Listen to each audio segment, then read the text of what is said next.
Welcome back. Today we're doing a deep dive into Valero Energy Corporation. We're digging into their Q3 2025 results, the financials, the operations, trying to get past all the usual jargon. Exactly. Our goal here is really to figure out, where Valero really succeeded this quarter, and maybe more importantly, where some of their strategic moves, especially towards renewables, face some headwinds. Right, because it seems like the traditional refining business, the old guard, is really propping things up. It really is. It's funding what looks like a pretty volatile future in some areas. And scale of that success is just, All right. wow. Let's hit those headline numbers first. Net income for stockholders was $1.1 billion. That's $3.43 per share. Yeah, and you really need the context there. Compare that to Q3 last year, Right. which was $364 million or 1.14 a share. It's a huge leap, just massive year-over-year growth. And that kind of performance, it flows right back to the shareholders, doesn't it? They returned a pretty staggering $1.3 billion just in this quarter. $1.3 billion. How did that break down? Well, $351 million was dividends, which is pretty standard. But the really big piece was $931 million in stock buybacks. Okay, wow. And that buyback number, that $931 million, it really tells a story. It does. It represented 78% of their adjusted net cash from operations. 78% payout. That signals enormous confidence, right? They're basically saying, our core business is throwing off so much cash. We don't need it all for operations or, unexpected issues. We can give it back. It implies the core is running really well. So let's talk about that core, the calf machine, as you called it. That's the refining segment. Absolutely, unequivocally. That segment brought in $1.6 billion in operating income for Q3. $1.6 billion, just refining. Yeah, and again, context is key. A year ago, Q3 2024, that same segment reported $565 million. So nearly triple. That's the engine of the whole company right now. It absolutely is, the undisputed pillar. And the CEO, Lane Riggs, he didn't just point to good market conditions, did he? He mentioned something else. Right. He specifically credited operational and commercial excellence. So not just lucking into good prices. Operational excellence. Yeah. How does that show up in the numbers? How hard were they running the refineries? About as hard as he possibly can. Refinery throughput utilization was 97%. 97%. That's pushing it, isn't it? Leaves very little room for error. It does. It's incredibly high. And what's really interesting is that two regions, the Gulf Coast and the North Atlantic, actually set new all-time records for throughput. All-time highs. So they were maximizing absolutely everything. Every drop. They managed it flawlessly in Q3, but yeah, 97% is running hot. Okay, this is where it gets really interesting for me, the regional breakdown. The margins. We can look at the refining margin per barrel, the RMB. Overall, that jumps quite a bit. Oh, yeah. Big jump. From $9.09 per barrel in Q3 24 up to $13.14 in Q3 25. $13 a barrel overall. Healthy. But the regional differences were stark, weren't they? They really were.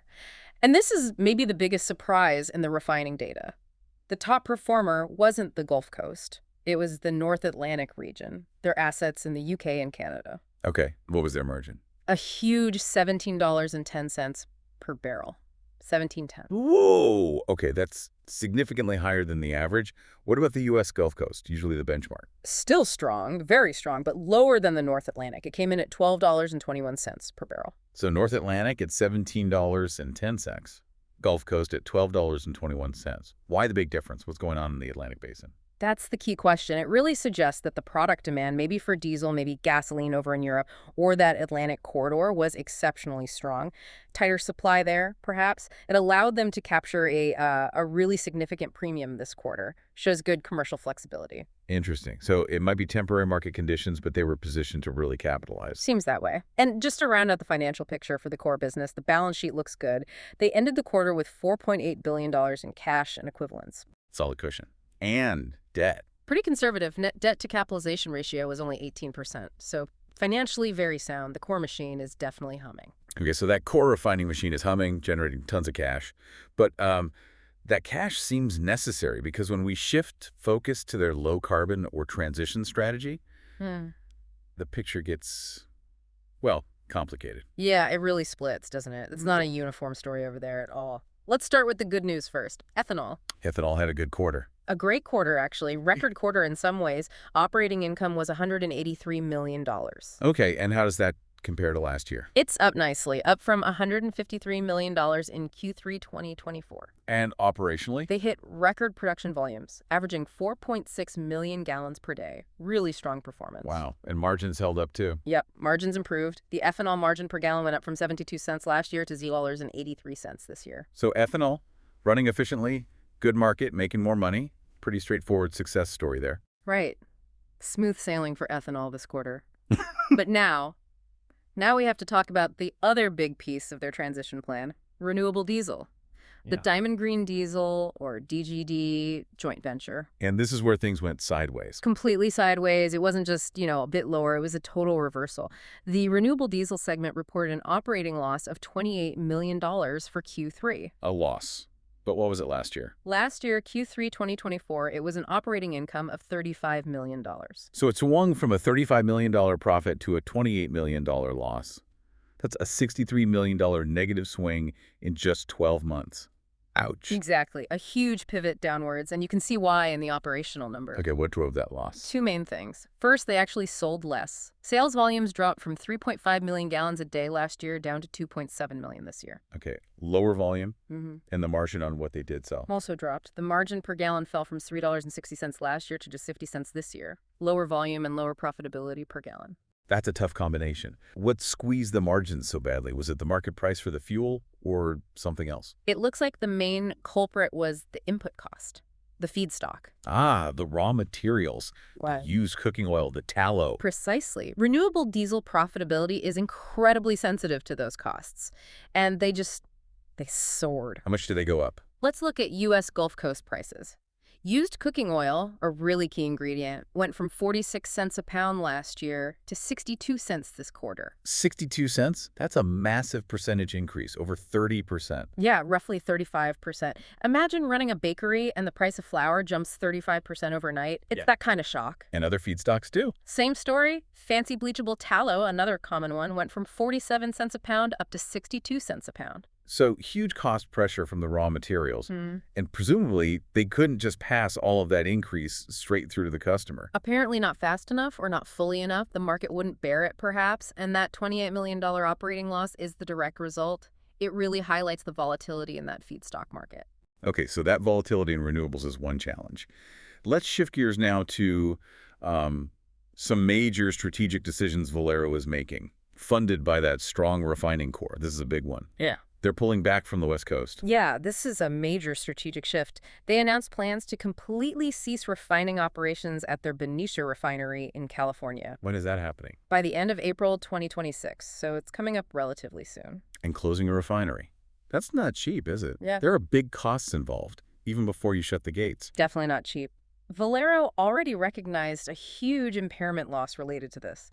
Over the first 9 months of 2025, they took a combined asset impairment loss of $1.1 billion. $1.1 billion, just for writing down the value. For writing down the value of Benicia and also the Wilmington refinery, which seems linked to this strategy. That's basically the accounting sticker price for deciding to exit that part of the business. And did this decision have immediate cash impacts in Q3 as well? Oh, yes. The closure plan triggered costs right away. They had $50 million in Q3 just for employee retention and severance packages related to Benicia. $50 million for personnel costs. Anything else? Yep. Another $100 million hit in Q3 came from accelerated depreciation. Because they're closing it sooner, they had to write off its remaining value faster. So $150 million in direct Q3 costs just from the closure plan on top of the earlier impairment. Exactly. And all those costs explain why the U.S. West Coast region's performance looks so odd this quarter.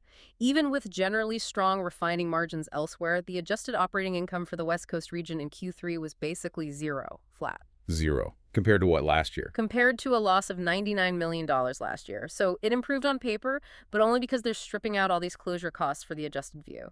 The underlying business there is clearly winding down. So they're absorbing a lot of pain now to streamline their operations geographically. A tough, but probably necessary move. Seems like a strategic decision to focus resources where they get the best return, like the Gulf Coast and maybe that high-performing North Atlantic region we talked about. Pay the price now for a leaner future. Right, but paying to close things down doesn't mean they've stopped investing entirely, right? Are they putting capital into other projects? No, they're definitely still investing, but it looks very targeted. They're focusing on optimizing the assets they're keeping, especially the profitable ones. The main project highlighted is at the St. Charles refinery. They're optimizing the fluid catalytic cracking unit, the FCC unit. Okay, what does that involve? And how much are they spending? It's a $230 million project. The goal is to enhance its ability to produce high-value products. So think more gasoline, more diesel, less lower-value stuff from the same barrel of crude. Makes sense. Double down on the profitable parts of the business. When will that project be operational? Expected to start up in the second half of 2026. So it's an investment for future profitability in that core Gulf Coast region. And overall capital spending in Q3, what was the total number? Total capital investment was $409 million for the quarter. $409 million. And how much of that was just keeping the lights on, so to speak, maintenance and compliance? A significant chunk, $364 million of that $409 million was categorized as sustaining capital. That covers things like planned maintenance turnarounds, replacing catalysts, and meeting regulatory requirements. Basic upkeep. So the vast majority is just maintaining the existing, very profitable machine. Only a smaller portion is going into growth or optimization projects like St. Charles right now. Exactly. It shows a focus on operational reliability and longevity for the core business, alongside that big strategic move out of California. Okay, let's try to pull this all together. If you had to summarize Q3 for Valero, what's the main takeaway? I think the core story really is this stark contrast, this tension between the traditional business and the transition efforts. You had the legacy refining segment, especially in the North Atlantic and Gulf Coast, just absolutely crushing it, generating huge record profits. Right, the cash engine was firing on all cylinders. Yeah. And that cash was absolutely essential. It provided the financial muscle needed for these big strategic shifts, like footing the billion-dollar bill for the Benicia exit. And at the same time, it had to cover the losses and absorb the intense volatility we saw in renewable diesel. So the old business is literally paying for the company to reshape itself and navigate this really difficult patch in renewables. That's exactly it. The legacy operations are funding a very expensive, very uncertain future energy transition, at least in the near term. Which leads to a really interesting question for listeners to think about. We saw renewable diesel get hammered by feedstock costs. Right, the cooking oil, the tallow, those prices spiked. But there was another cost that jumped significantly too, wasn't there? Something related to regulations. Yes, absolutely. The cost of complying with the Renewable Fuel Standard, the RFS, we often call it a Renewable Volume Obligation, or RVO cost. That cost, averaged across their system, jumped from $3.89 per barrel in Q3 last year to $6.38 per barrel this quarter. Whoa, $6.38 per barrel just for compliance. That's a huge jump too. Nearly doubled. It's a major increase. So you've got this double whammy hitting the renewable diesel business, soaring raw material costs and soaring regulatory compliance costs. Given that double pressure, what signals should we be watching? What tells us how Valero might balance this? They need the low-carbon fuels for the long term, but the core business is paying the bills right now.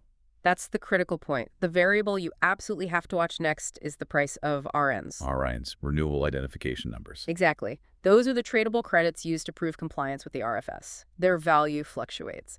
The big question is, can the price of those RNs recover enough?